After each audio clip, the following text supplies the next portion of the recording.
আচ্ছা, এখন আমরা প্রথম অধ্যায় দেখি নির্ণায়ক। তাহলে এখানে আমরা ধরে নিলাম যে A1 B1 C1 A2 B2 C2 A3 B3 C3 একটা ক্রম। এখন এটা নির্ণয় কখন হবে? যখন সারি এবং কলামের উপাদান সংখ্যা পরস্পর সমান হবে। এখানে এটা হলো কলাম আর এটা কি সারি। তাহলে কলামের উপাদান কয়টা? একটা, দুইটা, তিনটা। আর সারির উপাদান হলো একটা, দুইটা, তিনটা। তাহলে এখানে সারির উপাদান প্রতি ক্ষেত্রেই তিনটা, আর কলামের উপাদান কি প্রতি ক্ষেত্রেই তিনটা। তার মানে সারি আর কলাম কি পরস্পরের সমান, বা সারির উপাদান কলামের উপাদান পরস্পরের কি সমান। তো যেহেতু সমান সেজন্য এটা একটা কি নির্ণায়ক। তারপরে দুটি খাড়া চিহ্ন দ্বারা কি আবদ্ধ থাকবে। ঠিক আছে, দুটি খাড়া চিহ্ন দ্বারা কি থাকবে? আবদ্ধ থাকবে। এটা হলো নির্ণায়কের সংজ্ঞা। এরপরে দেখো অনুরাশি ও সহগুণক। কোনো উপাদান বরাবর সারি ও কলাম বাদ দিলে যা পাওয়া যায় তাকেই অনুরাশি বলে। এক কথায় A1 এর অনুরাশি। আমরা যখন A1 এর অনুরাশি বের করব, A1 বরাবর সারি এবং A1 বরাবর কলাম বাদ দিব। ঠিক আছে, বাদ দিলে কি থাকবে? B2 C2 B3 C3। এই জন্য আমরা লিখলাম B2 C2 B3 C3। তাহলে এটার যদি মান বের করি আমরা কি করব? এই B2 সাথে C3 গুণ করব। তার মানে B2 C3 সূত্র মাইনাস, আবার C2 সাথে B3 গুণ করব, C2 কি B3, আবার B2 এর অনুরাশি। তাহলে B2 এর অনুরাশি বের করার জন্য B2 বরাবর সারি কলাম এবং B2 বরাবর সারি কি বাদ দিব। বাদ দিলে থাকবে A1 C1, তারপরে কি A3 C3। এই জন্য আমরা লিখলাম A1 C1 A3 C3। তাহলে এটার মান বের করার জন্য A1 এর সাথে C3 গুণ করব, মাঝখানে মাইনাস, আবার C1 এর সাথে কি A3 গুণ করব। তাহলে বিষয়টা বুঝাইতে পারছি কিনা? এখন সহগুণক। অনুরাশির পূর্বে প্লাস অথবা মাইনাস চিহ্ন ব্যবহার করে যে মান পাওয়া যায় তাকে কি বলে? সহগুণক, অনুরাশি বলে। ঠিক আছে, তাহলে অনুরাশির পূর্বে প্লাস বা মাইনাস চিহ্ন ব্যবহার করে যে মান পাওয়া যায় তাকে কি বলে? সহগুণক বলে। এটা হলো সহগুণকের সংজ্ঞা। এখন দেখো প্লাস কখন হবে মাইনাস কখন হবে এটা আমাদের বুঝতে হবে। যেমন যদি সারি এবং কলাম এটার উপাদান সংখ্যা 3 আর 3 হয়, সারি এবং কলামের উপাদান সংখ্যা কি 3 3 হয়, মানে সারিও 3টা কলামও 3টা। তাইলে এই ক্ষেত্রে চিহ্ন নির্ধারণ করার টেকনিক হলো প্রথমে প্লাস, তারপরে মাইনাস, তারপরে প্লাস, তারপরে মাইনাস, তারপরে প্লাস, তারপরে মাইনাস, তারপরে প্লাস, তারপরে মাইনাস, তারপরে কি প্লাস। আর যদি সারি আর কলাম বরাবর 2 2 হয়, মানে সারির উপাদান সংখ্যা 2টা হবে, কলামও 2টা হবে, এই ক্ষেত্রে হবে প্লাস মাইনাস মাইনাস প্লাস। তাহলে কি বুঝাইতে পারছি? এখন দেখো আমরা C1 এর সহগুণক বের করব। তাহলে C1 এর সহগুণক বের করার আগে আমাদের C1 এর অনুরাশি বের করতে হবে। তাহলে C1 এর অনুরাশি বের করার জন্য আমরা কি করব? C1 বরাবর কলাম এবং C1 বরাবর সারি বাদ দিব। তাহলে বাদ দিলে কি থাকে? A2 B2 A3 B3 A3 B3 থাকে, A2 B2 A3 B3। এই জন্য আমরা লিখব এখানে A2 B2 A3 B3। এটা লিখলাম। লেখার পরে এখন আমরা চিহ্ন নির্ধারণ করব। তাহলে C1 এর চিহ্ন এখানে কি হবে? এটা চিহ্ন প্লাস, এটা মাইনাস, মানে একটা প্লাস একটা minus, plus minus plus minus plus minus plus, তার মানে এটা চিহ্ন কি প্লাস। এই জন্য এখানে আমরা প্লাস নিলাম। ঠিক আছে, তাহলে প্লাস নিলাম। এখন প্লাস চিহ্ন তো সামনে কোনো ভ্যালু নাই, আছে? নাই। তাহলে A2 সাথে B3 গুণ করলে কি A2 B3 সূত্র মাইনাস, তারপরে B2 সাথে A3 গুণ করলে কি B2 A3। তাহলে এটা বুঝাইতে পারছি কিনা? এই হলো বিষয়। একই নিয়মে বইয়ের কিছু অঙ্ক দেখবো, বই বের করো। তাহলে এখন আমরা 14 নম্বর অঙ্কটা দেখি।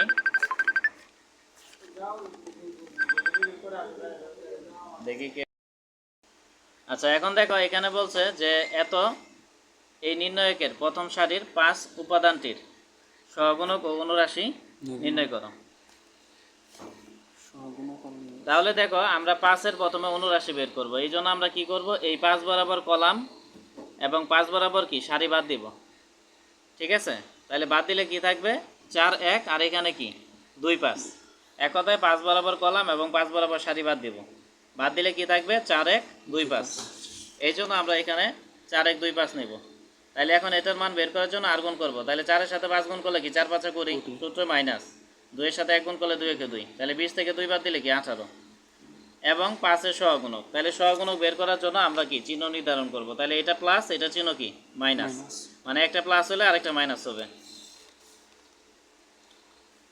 তাহলে দেখো এই জন্য মাইনাস নিলাম, আর 5 এর অনুরাশি এটা এটা আমরা নিলাম এখানে। ঠিক আছে, নিলাম। নেওয়ার পরে এখানে মাইনাস দিলাম। তাহলে 4 5 কত 20, আর সূত্র মাইনাস, তারপরে 2 ওকে 2। এখন 20 থেকে 2 বাদ দিলে কত? 18, আর সামনে মাইনাস মাইনাস নিলাম। তাহলে বিষয়টা বুঝাইতে পারছি কি না? তাহলে এটা যদি বুঝাইতে পারি, এখন এই নিয়মে কিছু কাজ থাকবে, এই কাজগুলো তোমরা করবা। যেমন এখানে 15 নাম্বারটা করবা, তারপর 18 নাম্বারটা করবা বইয়ের, 15 number, 18 number, 5 number, 13 number, 23 number, এগুলা বাড়ির কাজ থাকবে। এরপরে আমরা মান নির্ণয়ের একটা অঙ্ক দেখব। এখন দেখো, এই অধ্যায়ের অঙ্ক করার জন্য আমরা কিছু নিয়ম দেখব। নিয়মগুলো কোথায়? কিছু নিয়ম যে দিছিলাম, এই অধ্যায়ের প্রমাণ করার জন্য আমরা কিছু নিয়ম দেখব। নিয়মগুলো কি কি? প্রথমে হলো যে নির্ণায়কের প্রমাণ করার কৌশল। প্রথম নিয়ম হলো যে প্রমাণের সাথে মিল রাখতে হবে। 2 নম্বর নিয়ম হলো একই নিয়মে যোগ বিয়োগ গুণ ভাগ যাই হোক না কেন অপর কলাম অথবা সারিগুলোর সাথে প্রথম নিয়মের সমাধান করতে হবে। এক কথায় প্রথম নিয়ম হলো প্রমাণের সাথে মিল রাখবো। আর দ্বিতীয় নিয়ম হলো যে আমরা প্রথমে একটা নিয়মে যে কাজ করি না কেন, মানে যদি যোগ করি বা বিয়োগ করি বা গুণ করি বা ভাগ করি, বাকি কাজগুলো একই নিয়মে করতে হবে। এক কথায় যদি ভালো ব্যবহার করি ভালো ব্যবহার করতে হবে, খারাপ ব্যবহার করলে কি খারাপ ব্যবহার করতে হবে, আর যদি মিডিয়াম ব্যবহার করি মিডিয়াম ব্যবহার করতে হবে। মানে একজনের সাথে যে ব্যবহার করব বা আচরণ করব, বাকি সবার সাথে কি একই আচরণ করতে হবে, একই ব্যবহার করতে হবে। তারপরে 3 নম্বর হলো সর্বাধিক 2টি শূন্য আনার চেষ্টা করতে হবে। সাধারণ নিয়ম হলো যে একই সারি অথবা একই কলাম বরাবর একই উপাদান থাকলে তা কমন নেওয়া যাবে। ঠিক আছে, একই সারি বা একই কলাম বরাবর যদি একই উপাদান থাকে তাহলে তা আমরা কি করতে পারবো? কমন নিতে পারবো। এখন দেখো, এখন আমরা মান নির্ণয় কিভাবে করে এটার একটা টেকনিক দেখি। মান নির্ণয় টেকনিক হলো, যেমন বইয়ের 27 নম্বর অঙ্কটা আমরা দেখি। এখানে এটার মান বের করবো আমরা। তাহলে মান বের করার নিয়ম হলো যে প্রথমত আমরা যে কোনো একটা সারি বা যে কোনো একটা কলাম সিলেকশন করব। এটা প্রথম সারি হতে পারে, দ্বিতীয় হতে পারে, তৃতীয় হতে পারে, প্রথম কলাম হতে পারে, দ্বিতীয় কলাম হতে পারে, তৃতীয় কলাম হতে পারে। ঠিক আছে, যে কোনো একটাকে নির্ধারণ করতে হবে। তাই আমরা ধরে নিলাম যে আমরা প্রথম সারির মাধ্যমে মান বের করব। তাহলে প্রথম সারিতে প্রথমে কি 1 আছে, সেই জন্য আমরা 1 নিব এবং এই 1 বরাবর সারি এবং কলাম বাদ দিব। তাহলে বাদ দিলে কি থাকবে? 6 8 7 9, 6 8 7 9 নিব। তারপরে এই 1-এর চিহ্ন প্লাস হলে 2-এর চিহ্ন কি মাইনাস হবে, তাহলে -2 নিলাম। আর এই বরাবর আমরা সারি কলাম বাদ দিলাম, বাদ দিলে কি 3 4 7 9, এই জন্য 3 4 7 9 নিলাম। তারপরে আবার 5 আছে, 5 নিব। তাহলে প্রথমটা প্লাস পরেরটা মাইনাস, এটা কি আবার প্লাস হয়ে যাবে, +5 নিলাম। এখন এই বরাবর সারি এবং কলাম কি বাদ দিব, তাহলে বাদ দিলে কি থাকবে 3 4 6 8, এই জন্য 3 4 6 8 নিলাম। বুঝাইতে পারছি? এই হলো বিষয়। তারপরে এখানে 1 নিলাম, নেওয়ার পরে এখন আর গুণ করবো। তাহলে 6 লং কত? 54, সূত্রে মাইনাস। তারপরে কি 27টা 56, তারপরে -2 নিলাম।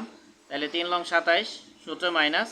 তারপরে কি 4 7 28, তারপরে এখানে +5 নিলাম। তাহলে 3 8 24, সূত্রে মাইনাস। তারপরে কি 4 6 24। এখন দেখো এখানে 1-এর কোনো দাম নাই, 1 বাদ। তাহলে 54 থেকে 56 বাদ দিলে কি হবে? -2। এক কথায় প্লাসে মাইনাসে মাইনাস, 56 থেকে 54 বাদ দিলে 2, আর বড় সংখ্যার আগে মাইনাস আছে এই জন্য মাইনাস নিছি। তারপরে -2 নিব।